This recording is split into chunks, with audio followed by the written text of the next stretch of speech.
뉴스타트 3부로 이어갑니다. 우크라이나 전쟁과 관련해 열린 유엔 안전보장 이사회에서 미국이 북한군 8,000명이 접경지대에 도착했다는 정보를 공개했습니다. 북한군은 며칠 안에 전투에 투입될 것으로 예상되는데 여전히 북한군 파병 사실을 부인하느냐는 질문에 러시아 측은 답변하지 않았습니다. 김도원 기자입니다. 유엔 안전보장이사회 회의가 끝나갈 때쯤 이미 발언을 마친 미국 대표가 다시 발언권을 신청했습니다.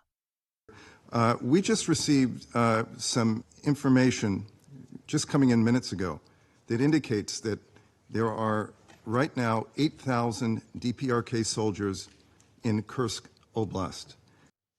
대사는 러시아를 지목해 단도직입적으로 물었습니다. Does Russia still maintain that there are no DPRK troops in Russia? That's my only question and my final point. Thank you. 어떤 대답이 나올지 관심이 쏠렸지만 러시아 대표는 답변하지 않았습니다. 이번에 미국이 밝힌 8,000명은 앞서 우크라이나가 파악한 4,500명의 2배에 가깝습니다. 블링컨 미국 국무장관은 파병 북한군 전체 규모는 10,000명에 이르는 것으로 평가했습니다. We've not yet seen these troops deploy into combat against Ukrainian forces, but we would expect that to happen in the coming days. 러시아가 북한군에게 포병, 무인기 운용, 보병 작전 훈련을 시키고 있어 전투 투입 의도가 분명하다는 판단입니다. 다만 10,000명이 전체적으로 보면 큰 규모는 아니라서 우크라이나의 쿠르스크 점령엔 문제가 없을 것으로 미국은 내다봤습니다. 북한의 파병과 관련해 젤렌스키 우크라이나 대통령은 KBS 인터뷰에서 서방이 사실상 손을 놓고 있다며 단호한 대응을 촉구했습니다. 푸틴 러시아 대통령은 서방의 반응을 보고 추가 파병을 요청할 거라는 주장입니다. 또 북한은 군인에 이어 무인기 공장 등에서 일할 노동자도 러시아에 대거 파견할 것으로 예상했습니다.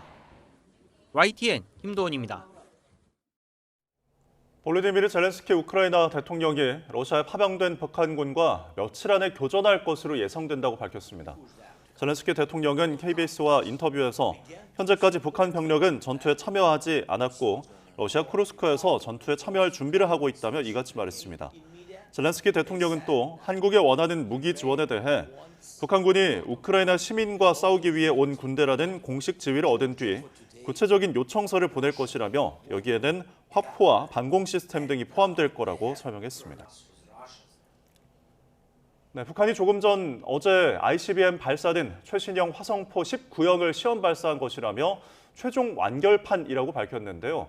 이 한미 외교 국방 당국은 장관이 한 목소리로 강도 높게 규탄을 했습니다. 이번 발사에 러시아 기술이 사용된 징후는 없다면서도 좀 더 정밀한 분석이 필요하다고 밝혔습니다. 워싱턴 권준기 특파원입니다. 워싱턴에서 개최된 한미 외교 국방장관 2+2 회담에 이어 열린 공동 기자회견. 한미 양국은 북한의 이번 대륙간 탄도미사일 발사를 강도 높게 비판했습니다. We condemn it in the strongest terms. The latest launch of many and other provocative actions that it's taken. Flagrant violations all of multiple UN Security Council resolutions. 북한의 러시아 파병에 이은 ICBM 발사로 국제사회 안보 불안이 더 커졌다며 국제사회와 함께 대응을 예고했습니다. 북한의 상습적인 안보리 결의 위반 행위에 대해 대북 제재 조치가 보다 강력하고 실효적으로 이행될 수 있도록 국제사회의 협력을 지속해 나가기로 하였습니다.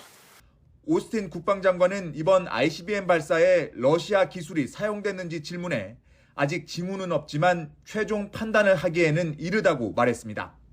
We don't see any indication at this point that there was Russian involvement, but again, we'll continue to work with our partners and our allies in the region to analyze this.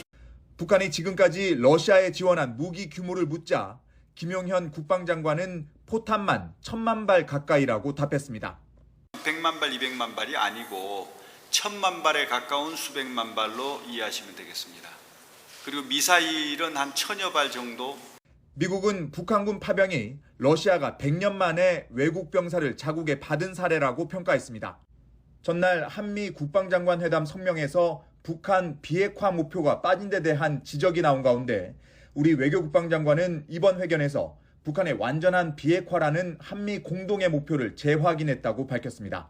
다만 미국 측은 북한 비핵화 목표에 대한 질문을 받고 북한 비핵화가 아닌 한반도 비핵화 정책이 유지된다고 말해 미묘한 표현의 차이를 보였습니다. 워싱턴에서 YTN 권준기입니다. 안토니오 구테우스 유엔 사무총장도 북한의 장거리 탄도미사일 발사를 강력히 규탄한다고 밝혔습니다. 구테우스 사무총장은 성명을 내고 북한의 계속되는 탄도미사일 발사는 유엔 안보리 관련 결의 위반이라고 분명히 밝혔습니다. 북한의 미사일 발사와 관련해 미국과 우리나라 등은 오는 4일 안보리 소집을 요구했습니다. 유럽연합 EU는 북한의 대륙간 탄도미사일 ICBM 발사에 대해 대량 살상무기 운반 수단을 계속 개발하겠다는 끊임없는 의도를 보여주는 것이라며 강력히 규탄했습니다. 영국 외무부도 성명에서 북한의 ICBM 발사를 규탄한다며 이런 행동은 유엔 안보리 결의의 명백한 위반이라고 밝혔습니다. 중국은 기존의 원론적 입장을 되풀이하면서도 한반도를 지칭하는 표현에 변화를 보였습니다. 린젠 중국 외교부 대변인은 정례 브리핑에서 관련 질문이 나오자 반도의 평화와 안정을 유지하고 정치적 해결을 촉진하는 것이 각 당사자의 공동이익에 부합한다는 원론적인 입장을 밝혔습니다. 다만 답변 과정에서 반도라는 표현을 4번 언급했는데 북한을 지칭하는 조선반도라는 기존의 중국식 표현을 한 번도 쓰지 않았습니다.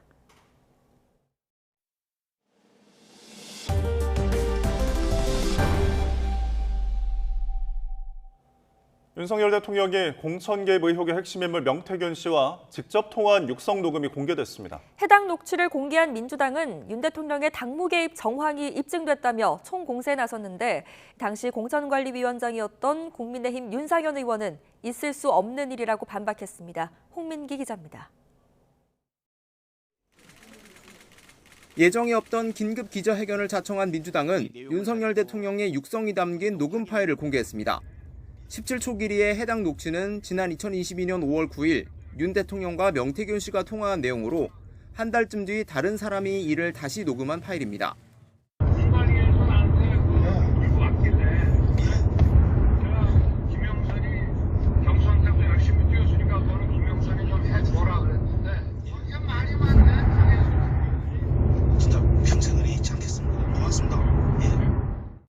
통화 당시 윤 대통령 옆에 김건희 여사가 있었고 김 여사가 윤 대통령을 실제 오빠라고 불렀다는 녹음도 공개됐습니다. 명 씨가 지인에게 김 여사와의 대화 내용을 전했는데 김 여사가 윤 대통령에게 대통령 자격이 있느냐 묻기도 했다고 돼 있습니다. 민주당은 통화 다음 날인 5월 10일 김 전 의원이 실제 공천을 받았다며 윤 대통령이 불법으로 공천에 개입한 움직일 수 없는 증거라고 강조했습니다. 이는 헌정 질서를 흔드는 위중한 사안이고 한동훈 대표가 제기한 특별감찰관으로 꼬리 자르기를 할 수 없다며 김건희 여사 특검 공세 수위를 끌어올렸습니다. 이제 무엇으로도 덮을 수 없고 무엇으로도 멈출 수 없습니다. 강력한 심판만이 남았습니다. 다만 해당 녹음이 윤 대통령 탄핵 사유에 해당하는지는 국민이 판단할 문제라며 말을 아꼈습니다. 대통령실 거짓 해명 논란도 불거졌습니다. 앞서 대통령실은 윤 대통령이 대선 경선 이후 명 씨와 문자나 통화를 주고받은 사실이 없는 것으로 기억한다고 밝혔는데 통화가 이뤄진 5월 9일은 윤 대통령 당선 2달여 뒤인 만큼 대통령실 해명과도 어긋나는 겁니다. 당시 국민의힘 공천관리위원장을 맡았던 윤상현 의원은 공천 내용을 대통령 당선인에게 가져가는 건 있을 수 없는 일이라며 김 여사와도 상의한 적이 없다고 반박했습니다. 여러분들이 취재해보세요. 저는 항상 공정한 원칙과 기준에 따라서 하는 사람이고. 민주당은 이번 대통령 녹취 외에도 명 씨의 선거 개입을 입증할 수 있는 상당한 양의 녹취를 입수해 분석하고 있다며 추가 공개도 예고했습니다. YTN 홍민기입니다. 더불어민주당이 김건희 여사 공천 개입 의혹의 핵심 인물인 명태균 씨와 관련된 녹취를 추가로 공개했습니다. 민주당이 2022년 6월 15일쯤 녹음된 것으로 추정한 녹음 파일에는 명 씨가 지인들에게 윤 대통령 부부를 설명하며 친분을 과시하는 내용이 담겼습니다. 해당 녹취에서 명 씨는 윤 대통령이 장님 무사인데 자신을 못 알아봤고 김 여사가 사람 보는 눈이 있어 자신을 알아봤다고 언급했습니다. 민주당이 공개한 또 다른 녹취에서는 명 씨가 김영선 전 의원에게 왜 시키는 대로 하지 않느냐며 소리를 지르는 내용이 담겼습니다. 2022년 6월쯤 대화로 추정되는 이 녹취에서 명 씨는 김 전 의원에게 김영건이 여사가 권력을 쥐고 있다. 김 여사에게 딱 붙어야 육선을 할 수 있다는 발언을 했습니다. 윤 대통령은 어제 정진석 비서실장과 홍철호 정무수석 등 핵심 참모진 10여 명과 긴급 오찬 회동을 하고 명태균 씨와의 통화 내용이 공개된 것과 관련해 의견을 나눴습니다. 회동에 참석한 대통령실 고위 관계자는 YTN과의 통화에서 윤 대통령이 오찬에서 명 씨와 해당 통화를 한 사실이 기억나지 않는다고 설명했다고 밝혔습니다. 그러면서 취임식 전날 축하 전화가 수백 통이 넘게 왔고 그 가운데 명 씨 전화도 하나였다고 설명하며 대선 전 초반 관계가 있다 보니 취임식 전날 오랜만에 전화가 와서 받은 것 같다고 말했습니다. 또 다른 대통령실 관계자는 대통령이 이런 배경을 설명하며 편하게 식사를 했다며 구체적인 대응 방안 등을 논의하는 심각한 분위기는 아니었다고 전했습니다. 네, 이번에 공개된 육성 녹음에서 윤석열 대통령이 명태균 씨와의 통화할 당시는 윤 대통령이 당선인 신분이었던 점이 쟁점이 되고 있습니다. 여당 일각에선 이를 토대로 공무원이 아니었던 만큼 문제가 될 게 없다는 주장도 나오고 있지만 각종 고발이 이뤄지면서 치열한 법적 공방이 예상됩니다. 임성재 기자입니다. 윤석열 대통령의 임기 시작 하루 전인 2022년 5월 9일 윤 대통령과 명태균 씨 사이 이뤄진 통화 음성을 공개한 더불어민주당은 이를 위법한 공천 개입의 증거라고 규정했습니다. 공직선거법은 공무원의 정치적 중립 의무를 규정하고 있는데 윤 대통령이 이를 어겼다는 겁니다. 20대 총선을 앞두고 당시 친박계 의원들이 여당 공천을 받을 수 있도록 정무수석에게 지시한 혐의로 징역 2년을 선고받은 박근혜 전 대통령 사례를 꺼내든 것도 같은 맥락으로 읽힙니다. 윤석열 검사 시절 박근혜 대통령이 공천에 개입했다고 낱낱이 수사해서 법원에서 2년형 선고가 나왔었는데요. 대통령 임기 시작 뒤 윤 대통령의 말대로 김영선 전 의원의 공천이 이뤄진 만큼 법리 적용에도 문제가 없다고 주장했습니다. 또 명태균 씨가 대선 전 시행한 각종 여론조사의 대가성을 의심하며 추가법 위반 소지의 가능성도 열어뒀습니다.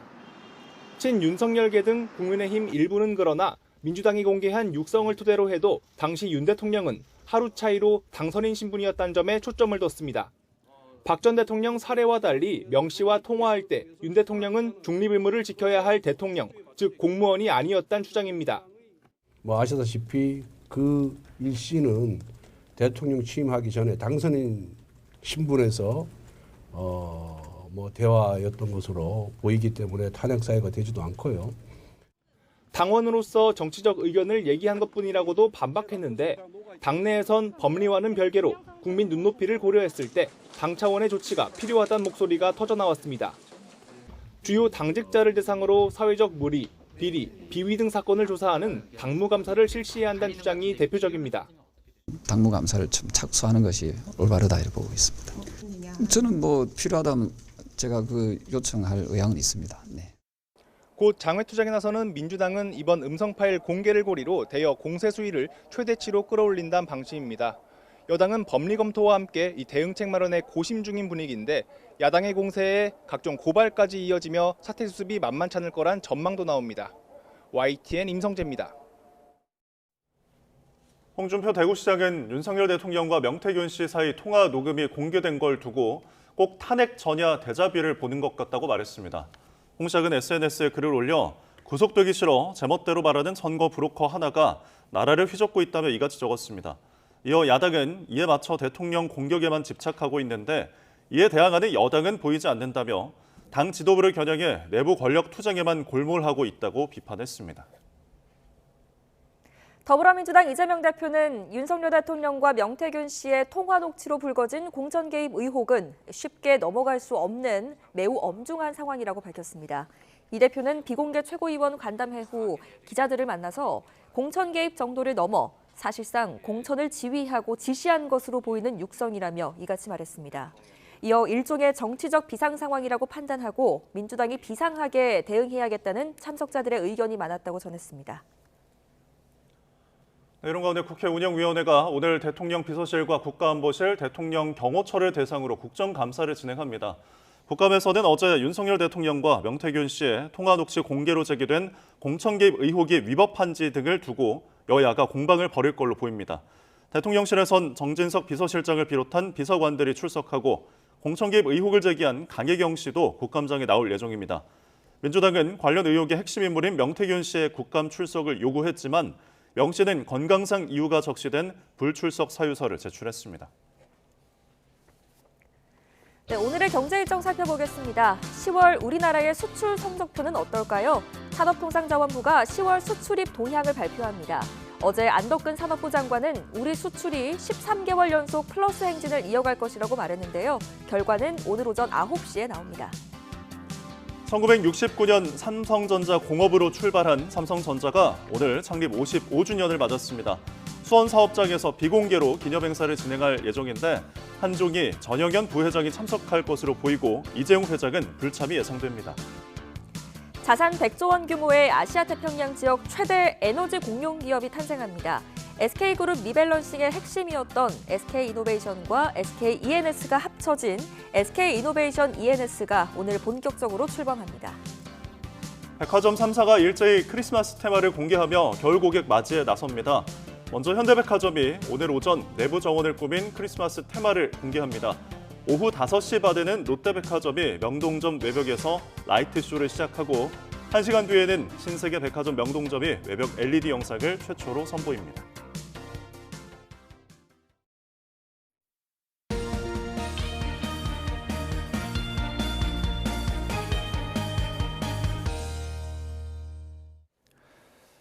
시청자 여러분께 유용한 건강 소식 알려드립니다. 매주 금요일에 전해드리는 건강픽 지금 시작합니다.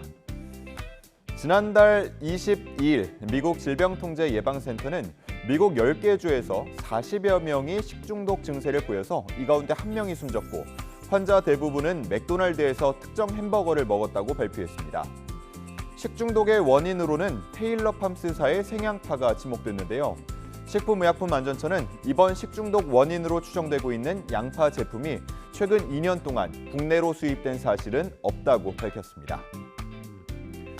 기억력 향상이나 치매 예방을 위해서 찾는 해외 뇌 건강 관련 식품에 국내 사용이 불가능한 성분이 들어있어 주의가 필요하겠습니다. 한국소비자원이 식품의약품안전처와 공동으로 조사한 결과 일부 제품에서 전문가의 처방이 필요한 뇌 기능 치료제인 갈란타민과 빈포세틴 등이 확인됐고 국내 반입이 차단된 시티콜린과 바코파, 석송 등이 함유된 것도 있었습니다. 소비자원은 사업자에게 판매 중단을 권고했고 국내 유통 차단을 요청했다고 밝혔습니다. 앞으로 유산이나 사산을 한 여성의 휴가 기간이 기존 5일에서 10일로 늘어납니다. 기존 5일로는 유산과 사산을 겪은 여성 근로자가 충분히 회복할 수 없다는 의견을 반영한 것인데요. 이와 더불어서 배우자에 대한 유사산 유급휴가 3일이 새롭게 만들어졌습니다. 또 난임 부부의 경우 난자 채취 실패로 난임 시술이 중단되면 지자체에서 지급하는 시술 지원금을 반환해야 했는데 앞으로는 건강보험급여와 마찬가지로 환수하지 않기로 했습니다. 국내 연구진이 기존 제품보다 피부 탄력을 3.4배 높이는 유연한 LED 마스크를 개발했습니다. 카이스트 신소재공학과 이건재 교수 연구진은 3,770개의 마이크로 LED와 광확산층을 이용해 진피를 자극하는 얼굴 밀착형 마이크로 LED 마스크를 개발했다고 밝혔습니다. 이번에 개발한 마스크는 점이 아닌 면 전체가 고르게 빛을 내는 방식인데요. 연구진은 피부 탄력과 주름, 처짐, 모공 등 8가지 피부 노화 지표에서 탁월한 개선 효과를 보여줬다고 설명했습니다. 이번 주 주요 건강 소식 살펴봤습니다. 지금까지 건강픽이었습니다. 네, 다음 소식입니다. 어제 오후 서울 방배동에 있는 공사장에서 상수도관이 파열돼 인근 도로에 물이 쏟아졌습니다. 다친 사람은 없었지만 도로 일부가 유실됐는데요. 당시 화면 함께 보시죠. 네, 도로가 온통 흙탕물로 뒤덮였습니다. 보행로였는지 도로였는지 확인하기도 어려울 정도인데요.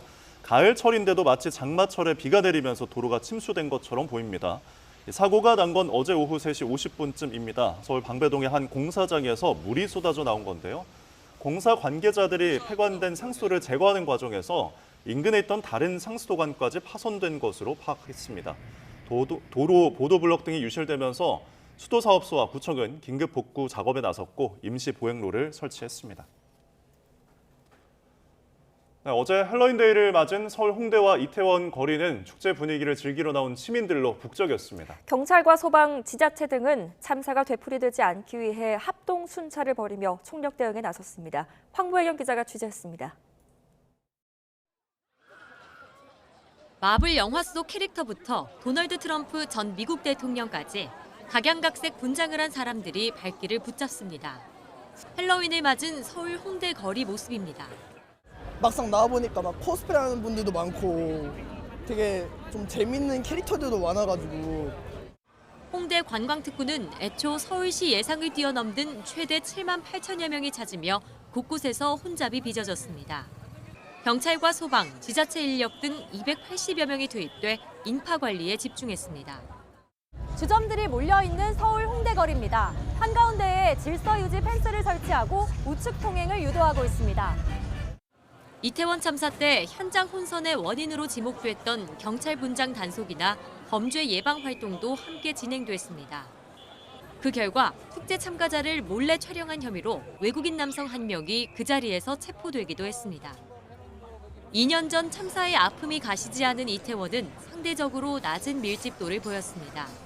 대신 골목길을 찾는 추모객들 발길이 이어졌습니다. 저희도 조금이나마 이 참사 현장에 대해서 추모를 하고자 여기를 찾아왔습니다. 분장한 사람들 그리고 거리 행진을 즐기는 사람들이 많이 적어진 건 맞는 것 같습니다. 이번 헬로윈에서 별다른 안전사고는 접수되지 않았습니다. 다만 서울시는 주말까지 많은 인파가 몰릴 것으로 예상되는 홍대와 이태원, 성수동 등 15개 지역에서 중점 안전관리를 이어갈 방침입니다. YTN 황보혜경입니다. 도박 혐의로 체포된 뒤 광주 광산경찰서로 연행돼 이동하는 과정에서 수갑을 찬 채 도주한 불법 체류 외국인이 18시간 만에 붙잡혔습니다. 광주경찰청은 CCTV 화면 분석을 바탕으로 도주 경로를 추적해 어제 저녁 7시 15분쯤 광주 광산구 운수동에 있는 주택가에서 30대 베트남 국적 A씨를 도주 혐의로 체포했습니다. 경찰이 소녀 사이에 입을 맞추거나 편의점에서 라면을 쏟는 건 물론 우리나라를 비하하며 선 넘는 난동을 부려온 미국인 유튜버에 대해 수사에 착수했습니다. 이 미국인을 응징하겠다고 폭행한 국내 유튜버 역시 경찰 조사를 받고 있는데 구독자 수를 늘리려는 악순환의 고리를 끊기 위한 대책 마련이 시급해 보입니다. 배민혁 기자입니다. 소녀상에 입을 맞추며 모욕하고 편의점에서 일부러 라면물을 쏟아냅니다. 모두 미국인 유튜버인 소말리가 저지른 도를 넘은 난동들입니다. 영상이 유튜브에 공개되자 신고가 잇따랐고 경찰은 편의점의 업무를 방해한 혐의로 소말리에 대한 수사에 착수했습니다. 또 마약 관련 의혹에 대한 첩보도 입수하고 출국 금지했습니다. 논란을 빚은 소말리 행동은 유튜브를 통해 퍼져나갔는데 구독자 증가로 인한 경제적 수익을 노렸다는 분석이 나옵니다. 구독자 수 늘리고 그로 인해서 얻어진 이익이 이런 범죄 행위로 인해서 잃게 된 비용, 소위 말하는 처벌보다 훨씬 더 크기 때문에 이 범행이 억제되지 않고 소말리에게 사적 제재를 가하려는 유튜버들까지 등장하며 논란은 더욱 커졌습니다. 20대 남성 유튜버가 소말리의 행적을 쫓다가 길에서 만나 폭력을 휘둘러 경찰에 체포된 겁니다. 자극적인 콘텐츠에 유튜버들 사이 폭행으로 이어지는 악순환을 끊기 위해서는 유튜브의 자정 노력은 물론 법을 보완해 더 강력한 처벌이 필요하다는 지적도 나옵니다. 효과적인 공적 제재들이 마련돼야 될 때라고 생각을 하고요. 그렇지 않을 경우에는 계속해서 사이버레카의 진화된 형태로 또 누군가는 피해를 보고 법적 처벌의 경계를 오가며 온갖 눈살 찌푸리게 하는 행동은 결국 구독자 수를 늘려 돈을 챙기기 위해서일 거라는 분석이 높습니다. 보다 실효성 있는 대책 마련이 시급해 보입니다. YTN 배민혁입니다. 고 이해람 중사가 성추행을 당한 뒤 세상을 떠난 공군에서 또다시 성폭력 의혹이 제기됐습니다. 군인권센터는 어제 기자회견을 열고 공군 17 전투비행단의 전대장이 여군 소위를 추행하고 성폭행하려 했다고 주장했습니다. 센터는 A 소위가 지난 8월 회식에서 직속 상관인 전대장 B 대령에게 성추행을 당한 데 이어 지난 24일 회식 뒤에도 성추행과 성폭행 미수 피해를 입었다며 상담 내용을 전했습니다. 이후 B 대령은 당시 회식에 참석한 간부들에게 A씨가 술에 취해 자신을 유혹한 것처럼 유도신문하며 녹취를 하는 등 2차 가해를 했다고 센터 측은 전했습니다. 이와 관련해 공군은 입장문을 내고 지속적인 성인지 교육, 또 피해자 통합 지원 체계 구축 등의 노력에도 불구하고 이번 사건이 발생한 데 대해 깊은 유감을 표한다고 밝혔습니다. 또 사건을 인지한 직후에 피해자와 행위자를 분리 조치했고 피해자가 민간 경찰에 신고할 수 있도록 조력해왔다고 말했습니다. 그러면서 언론에 보도된 2차 가해 제보에 대해서도 철저히 조사를 해서 엄중 처벌할 예정이라고 말했습니다. 오늘 열리는 주요 재판 일정입니다. 오늘 오전 10시 교제하던 여성과 자녀를 살해한 혐의로 재판에 넘겨진 박학선이 1심 선고를 받습니다. 검찰은 심각해지는 연인 간 범죄에 경종을 울려야 할 필요가 있다며 사형을 구형했습니다. 같은 시간 매주 기일이 잡혀있는 대장동 본류 재판도 이어집니다. 유동규 전 성남도시개발공사 본부장과 김만배 화천대유 대주주 등이 출석합니다. 오후 2시 50분에는 입시 비리 혐의로 1심에서 징역 3년의 실형을 선고받은 음대 교수의 항소심 첫 재판이 열립니다. 이 교수는 입시 브로커와 공모해 수험생들에게 200여 차례 성악 과외를 해주고 교습비 1억 3천만 원을 받는 등 학원법을 위반한 혐의로 지난 1심에서 징역 3년과 600만 원의 추징 등을 선고받았습니다. 이른바 고발사주 의혹으로 1심에서 실형을 선고받은 손준성 검사장의 2심 선고가 기일을 하루 앞두고 또 연기됐습니다. 서울고등법원은 오늘로 예정됐던 손 검사장의 공무상 비밀 누설과 선거법 위반 혐의 등에 대한 2심 선고를 추가 법리 검토가 필요하다는 이유로 오는 12월 6일로 연기했습니다. 변론 종결된 사건 선고가 직전에 2차례나 연기가 된 것은 이례적인데요. 손 검사장과 고위공직자범죄수사처 측이 자료 전달 경위를 두고 첨예하게 맞서고 있는 만큼 법리와 사실관계를 더 꼼꼼하게 검토하기 위한 것으로 보입니다.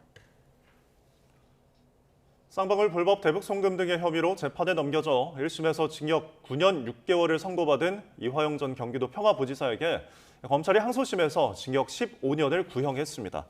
검찰은 어제 수원 고등법원에서 열린 이 전 부지사의 항소심 결심 공판에서 뇌물과 정치자금법 위반 혐의에 대해서는 징역 12년과 벌금 10억 원, 추징금 3억여 원을, 외국환 거래법 위반 등의 혐의에는 징역 3년을 각각 구형했습니다. 검찰은 이 전 부지사가 고위 공무원으로서 수억 원대의 뇌물과 정치자금을 수수한 후진적 정경유착 범행을 저질렀고 범적 압박해서는 아나무인 변론을 반복해 전례 없는 사법방해를 일삼았다고 지적했습니다.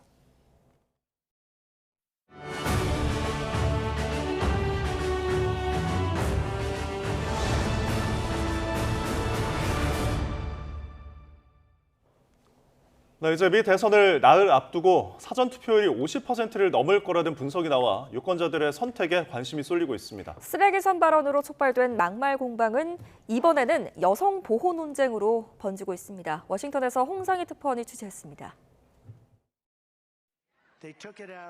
해리스 부통령과 트럼프 전 대통령, 두 사람 모두 사전투표에 나서달라고 호소합니다. And we need you to vote early, Wisconsin, because we have 6 days left in one of the most consequential elections of our lifetime. The main thing to me is you got to vote. You got to vote. Voting early, I guess, would be good, but you know, people have different feelings about it. But the main thing is you got to get out. You got to vote, and I'll be voting early. 미 여론조사 기관 갤럽이 지난달 27일까지 전국 단위에서 성인 1000여 명에게 물어보니 응답자의 54%가 사전투표를 했거나 할 계획이라고 말했습니다. 이미 했다는 대답이 20%, 앞으로 할 것이라는 사람이 34%로 대선 당일 투표하겠다는 응답자 42%보다 많습니다. 지난 2012년 대선 당시 33%에 머물렀던 사전투표율은 2016년 40%, 2020년엔 69%까지 치솟았는데 코로나19라는 특수한 상황이 있었습니다. 이번 조사로만 보면 사전투표 참여 비율은 민주당 지지자가 63%로 공화당 지지자 47%보다 많았습니다. 이런 가운데 트럼프 전 대통령 측의 푸에르토리코 쓰레기선 발언으로 촉발된 양측 공방이 이번에는 여성 보호로 번지는 모양새입니다. 쓰레기 수거차를 타고 바이든 대통령의 쓰레기 지지자 발언을 공격한 트럼프 전 대통령이 유세장에서 한 말이 문제가 된 겁니다. 불법 이민자들의 범죄로부터 여성을 보호하겠다는 건데 여성들의 의사와는 관계없다고 말했습니다. I want to protect the women. Sir, please don't say that. Why? They said we think it's We think it's very inappropriate for you to say, so why? I'm president. I want to protect the women of our country. Well, I'm going to do it whether the women like it or not. I'm going to protect them. 바이든 대통령의 발언으로 위기에 처한 해리스 부통령은 트럼프 전 대통령이 여성을 어떻게 생각하는지 보여주는 사례라며 목소리를 높였습니다. I think very offensive to women in terms of not understanding their agency, their authority, their right and their ability to make decisions about their own lives, including their own bodies. 양측의 쓰레기 발언이 막판 미 대선을 흔들고 있는 가운데 여론의 향방이 관심입니다. 워싱턴에서 YTN 홍성입니다. 미국 대선의 승패를 가를 경합주 가운데서도 핵심으로 꼽히는 펜실베니아 여론조사가 조사 기관에 따라 결과가 엇갈리는 대혼전 양상을 보이고 있습니다. 에머슨대 조사를 보면 펜실베니아에서 트럼프와 해리스 지지율이 각각 49대 48%로 나타났고 블룸버그 조사에서는 해리스 대 트럼프가 50대 48.2%로 집계돼 선두가 뒤바뀌었습니다. 폭스뉴스가 실시한 여론조사는 등록 유권자 대상에서는 50대 48%로 해리스가 2%포인트 앞섰지만 투표 의향층 조사에서는 트럼프가 50대 49%로 1%포인트 앞섰습니다. 이틀 전 아무도 예측하지 못한 대홍수가 스페인 남동부를 휩쓸었습니다. 사망자 수가 158명으로 급증했는데 아직 실종자가 많아서 인명피해는 더 늘어날 것으로 보입니다. 황보선 기자입니다. 지난 화요일 스페인 남동부 발렌시아 지역은 난데없이 물벼락을 맞았습니다. 단시간 기습폭우에 다리와 철로가 끊기고 부서졌고 논과 밭은 흑빛 저수지로 변했습니다. 사람이든 차량이든 도로와 골목에 있는 모든 게 사나운 물살에 순식간에 휩쓸렸습니다. Fueron ríos que se llevaban los coches, los empotraban uno encima de otro, rompían casas, han roto. Esto no era imaginable absolutamente. 생존자를 찾기 위한 구조 작업이 본격화하면서 희생자 수가 크게 늘고 있습니다. 주요일 95명에서 목요일 오후엔 158명으로 급증했습니다. 실종자 수가 수십 명인데 이들 중 상당수가 사망자로 바뀔 수 있습니다. 지난 1973년 10월 홍수로 300명이 사망한 이후 최악의 인명피해입니다. 스페인 정부는 내일까지 국가 애도 기간을 선포했습니다. Solidarizarnos de nuevo con las víctimas, con sus familiares y trasladar también el compromiso del Gobierno de España y de todas las unidades que pertenecen al sistema de protección civil nacional. 이런 재난은 앞으로 규모와 횟수를 더할 것으로 우려됩니다. And we know that events like this are going to get more extreme and more frequent as the world continues to warm. 실제로 당장 이번 주에 또 다른 수마가 유럽 남부를 덮칠 것이라는 예보가 나왔습니다. YTN 황보선입니다.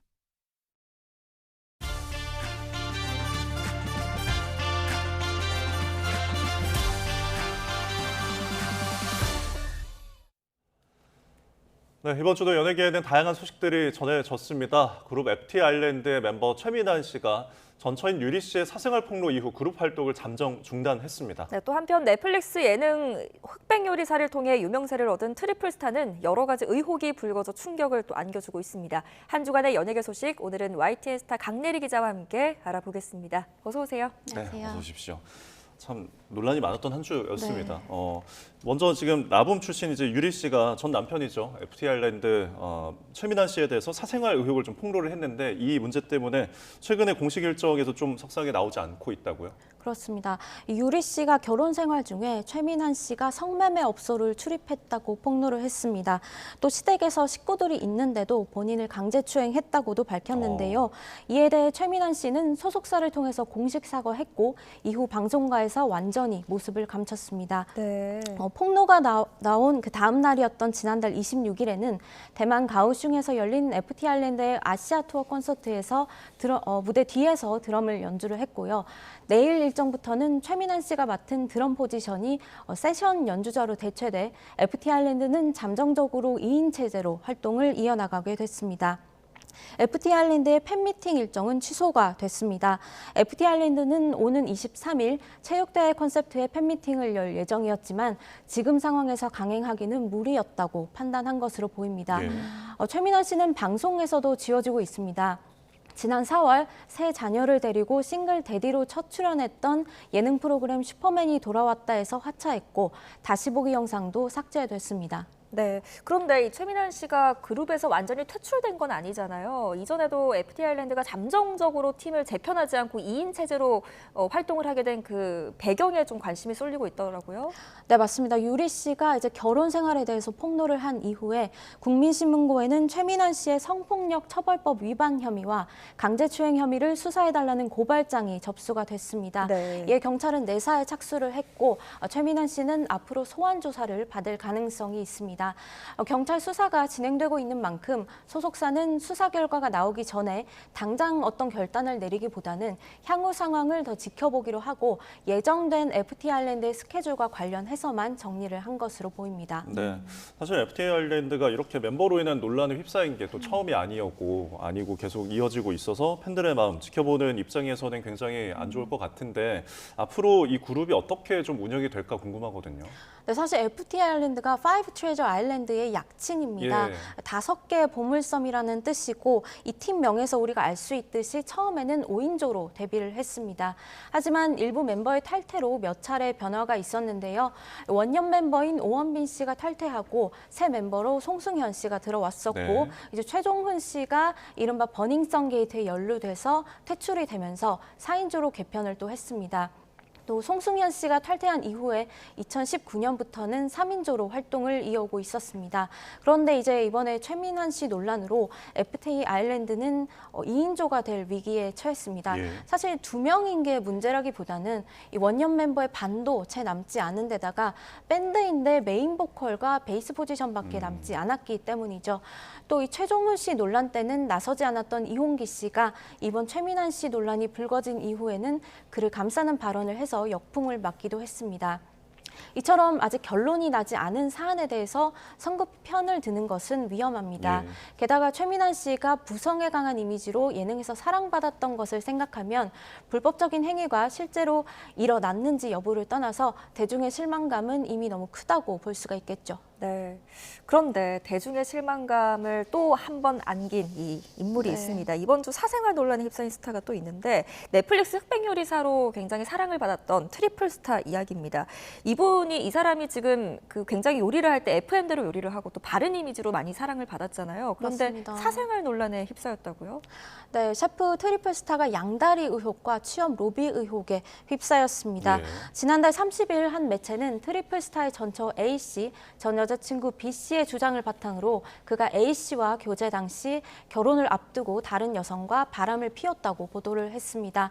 A씨는 이 매체를 통해 트리플 스타가 쓴 반성문을 공개하면서 연애를 시작한 뒤부터 여자 문제로 고통을 받았다고 주장을 했습니다.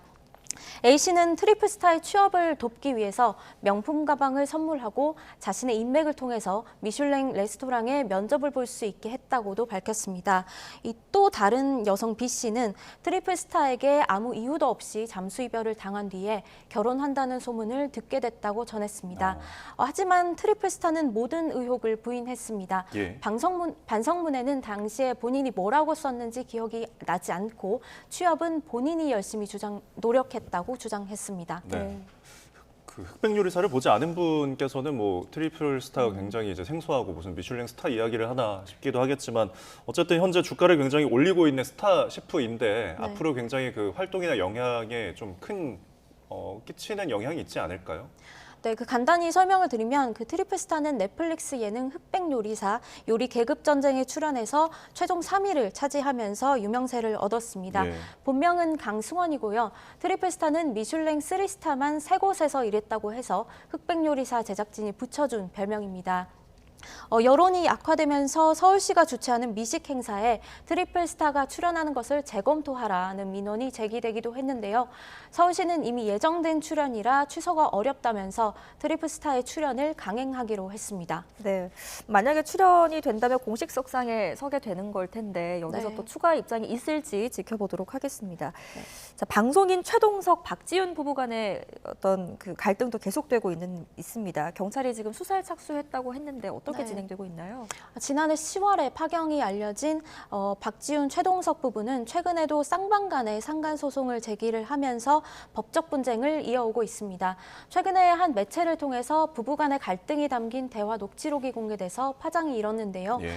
이 녹취록에 따르면 최동석 씨는 박지훈 씨의 정서적 바람을 주장했고 박지훈 씨는 의처증을 의심하며 부부 간 성폭행을 하려 했다고 비난했습니다.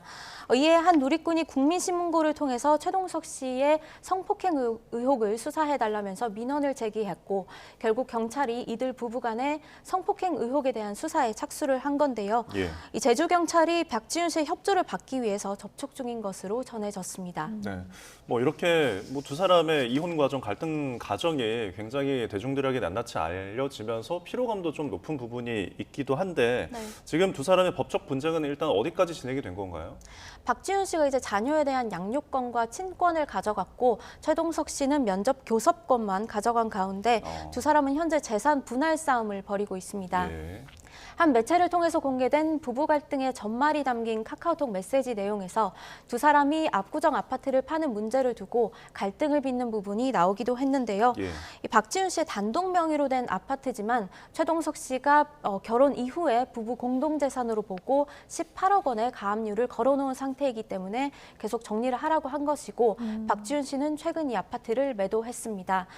박지훈 씨가 최동석 씨와 최동석 씨의 지인 A 씨를 상대로 제기한 상간녀 손해배상 소송은 현재 진행 중인데요. 예.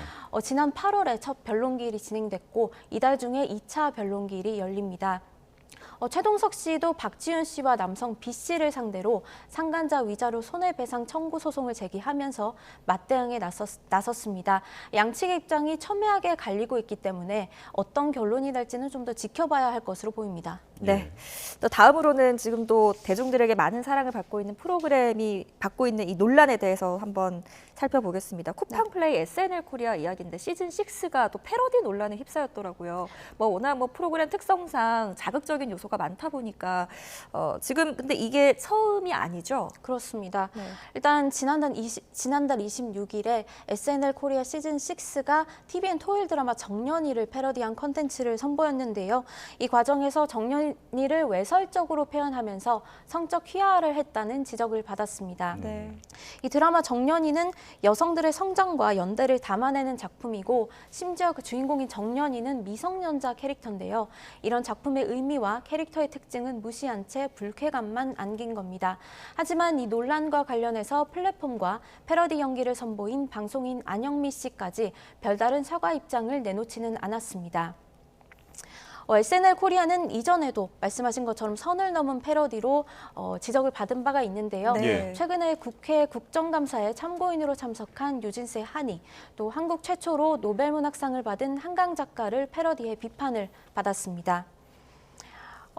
방송통신심의위원회에는 최근 SNL 코리아에 대한 민원이 접수됐지만 쿠팡플레이 같은 OTT는 방송법을 적용받지 않기 때문에 방통위에서 심의를 사실 할 수가 없습니다. 예. 이렇게 비슷한 논란이 계속 나오지 않게 하려면 내부적으로 문제를 최소화할 수 있는 기준을 세워야 하고 더 나아가서는 OTT와 또 국내 방송의 규제 형평성 문제에 대해서도 고민해 봐야 할 것으로 보입니다. 네, 어디까지가 시원한 풍자와 해악인지 제작하는 입장에서 좀 고민이 필요한 부분인 것 같습니다. 네, 지금까지 YTN 스타 강내리 기자와 함께 연예 소식 정리해봤습니다. 오늘 말씀 고맙습니다. 감사합니다.